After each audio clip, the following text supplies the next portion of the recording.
बिस्मिल्लाहिर्रहमानिर्रहीम, अस्सलाम वालेकुम। मैं मियां मोहम्मद अशफाक हूँ। जिस मौजू पर बात करना चाहता हूँ वो इंतहाई संगीन सूरत हाल के मुतालिक जो है वो निशानदेही करता है।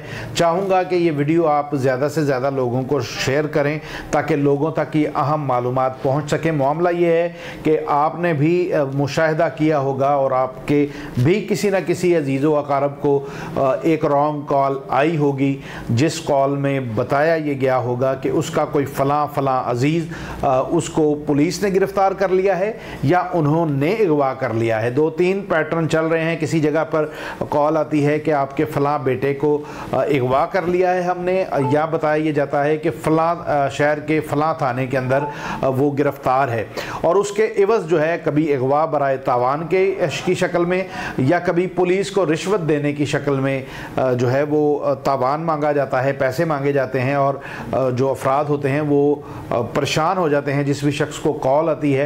और काबिल ज़िक्र बात यह है कि जिस असना में ये कॉल आती है उसी असना में जिस शख्स के मुतल्लिक गिरफ़्तारी या अगवा का बताया जा रहा होता है उसका टेलीफोन कॉल भी जो है वो हैक की जाती है और उसके ऊपर जो है वो कॉल नहीं जा सकती ताकि कोई कंफर्म ना कर सके।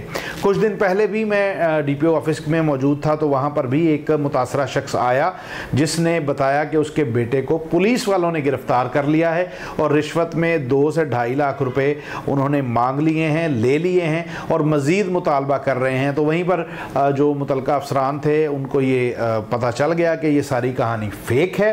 उन्होंने जब मुतलका नौजवान था जो उसका बेटा था उसे कॉल की तो पता चला कि वो तो खैर वफ़ीयत के साथ अपने काम पर अपनी जगह पर मौजूद है। यही सूरत हाल बेशुमार दफ़ा हमने देखी है, लेकिन अब मामला ये चल पड़ा है कि सहाफ़ी भी इससे जो है वो महफूज नहीं है। 7 न्यूज़ के रिपोर्टर सियालकोट में मियां नदीम के साथ आज सुबह ये वाक़या पेश आया जब उनके वालिद को एक कॉल आई और उन्हें ये बताया गया कि उनके बेटे को उन्होंने अगवा कर लिया है। चंद सेकंड की मियां नदीम बन के किसी शख्स ने बात भी की और अपने वालिद को अगवाकारों के मुतालबे पूरे करने की जो है वो तलकीन की।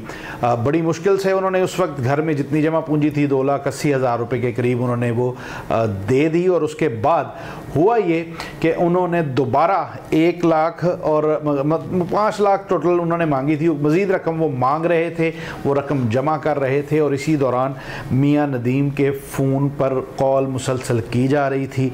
हम भी कर रहे थे, दीगर दोस्त भी कर रहे थे, फ़ोन नहीं मिल रहा था। उनके किसी दूसरे दोस्त को जब कॉल की तो उनका फ़ोन चूँकि हैंग नहीं था, तो उस पर बात होने के बाद तस्दीक हुई कि मियां नदीम अल्हम्दुलिल्लाह खैर अफ़ियत के साथ मौजूद है। मेरे साथ इस वक्त मियां नदीम मौजूद है। मियां नदीम, बताइएगा कि किस सिचुएशन से गुजरे हैं आप और आपकी फैमिली? साहब, बहुत शुक्रिया आपका कि आपने उस इशू पर आवाज़ उठाई है जिस इशू पर तमाम तर इदारे बिल्कुल खामोश हैं। एक वाक़या कुछ इस तरह पेश आया कि सुबह 12:30 बजे 1 के दरमियान मुझे मेरे एक दोस्त की कॉल आती है कि आप कहाँ पर हैं। मैं बताता हूँ कि मैं फ़लानी जगह पर हूँ। कि उसने मुझे ये कहा कि आपके घर से मुझे आपके भाई की कॉल आ रही है और वो मुझे कह रहा है कि फ़लाँ जगह पर जल्द से जल्द पैसे लेके पहुँचे, आप रुआ हो गए हैं। जबकि मैंने कहा कि मैं तो बिल्कुल खैर वफ़ीयत से हूँ, फ़लाँ जगह बैठा हूँ।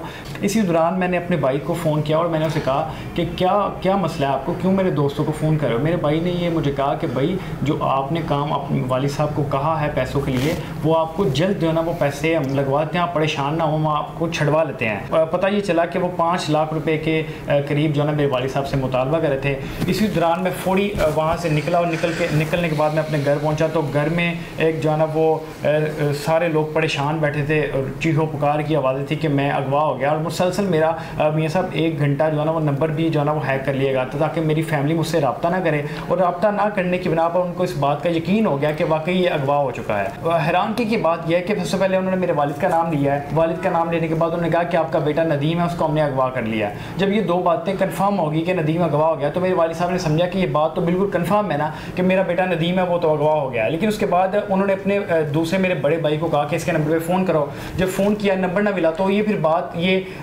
उनको कंफर्म होगी कि ये अगवा हो गया, इसका नंबर भी बन जा रहा है। जिसके बाद मेरे वालिद साहब ने उनको 2,80,000 रुपये लगवा दिए थे और वो मज़ीद 5 लाख रुपए पूरे करने की डिमांड कर रहे थे और कह रहे थे कि हम इसे शूट कर देंगे। इसी दौरान मैं अपने घर पहुंच गया, घर पहुंचने के बाद वालिद साहब को मिला हूं तो वो हैरान कुर थे कि आप यहाँ पर किस तरह पहुंचे, आप तो अगवा हो गए चुके थे। बस ये अल्लाह ताला रहम फरमाए। तो ये दोस्तों अर्ज़ मैं ये करना चाह रहा हूँ कि ये वाक़या आपने सुना किस कर्ब से ये पूरी फैमिली गुजरी है उस 1 घंटे के दौरान, ये वो फैमिली ही जानती है। लेकिन जो काबिल ज़िक्र और गौर व फ़िक्र की बात है वो ये है कि पुलिस इस सूरत हाल में ज़ाहिर है इसको केस को साइबर क्राइम की तरफ भेज रही है। हर शख्स की जो पहुँच है वो साइबर क्राइम तक नहीं होती, लोग इस पर खामोश हो जाते हैं।